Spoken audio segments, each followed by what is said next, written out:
যদি আজ শহীদ হই তবে আমার নিথর দেহটা রাজপথে ফেলে রাখবেন। ছাত্র সমাজ যখন বিজয় মিছিল নিয়ে রুমে ফিরবে তখন আমাকেও বিজয়ী ঘোষণা করে দাফন করবেন। একজন পরাজিতের লাশ কখনো তার বাবা মা গ্রহণ করবে না। 15 জুলাই ফেসবুকে এমনই গা শিহরিত ওঠার মতো স্ট্যাটাস দিয়েছিলেন আবু সাইদ। তার মৃত্যুতে কাঁদছে গোটা ছাত্র সমাজ,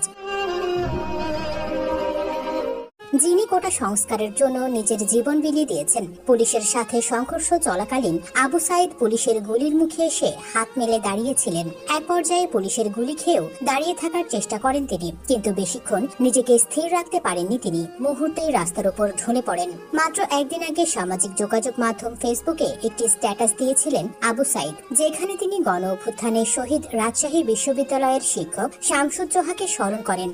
তিনি লেখেন, স্যার, এই মুহূর্তে আপনাকে ভীষণ দরকার স্যার। আপনার সমসাময়িক সময়ে যারা ছিল সবাই তো মরে গেছে, কিন্তু আপনি মরেও অমর। আপনার সমাধি আমাদের প্রেরণা, আপনার চেতনায় আমরা উদ্ভাসিত। শিক্ষকদের ইঙ্গিত করে আবু সাইদ বলেন, প্রজন্মে যারা আছেন আপনারাও প্রকৃতির নিয়মে এক সময় মারা যাবেন, কিন্তু যতদিন বেঁচে আছেন মেরুদণ্ড নিয়ে বাঁচুন। ন্যায্য দাবিকে সমর্থন জানান, রাস্তায় নামুন, শিক্ষার্থীদের ঢাল হয়ে দাঁড়ান। প্রকৃত সম্মান এবং শ্রদ্ধা পাবেন। মৃত্যুর সাথে সাথেই কালের গর্ভে হারিয়ে যাবেন না। আজন্ম বেঁচে থাকবেন শামসুজ্জোহা হয়ে। অন্তত একজন শামসুজ্জোহা হয়ে মরে যাওয়াটা অনেক বেশি আনন্দের, সম্মানের আর গর্বের।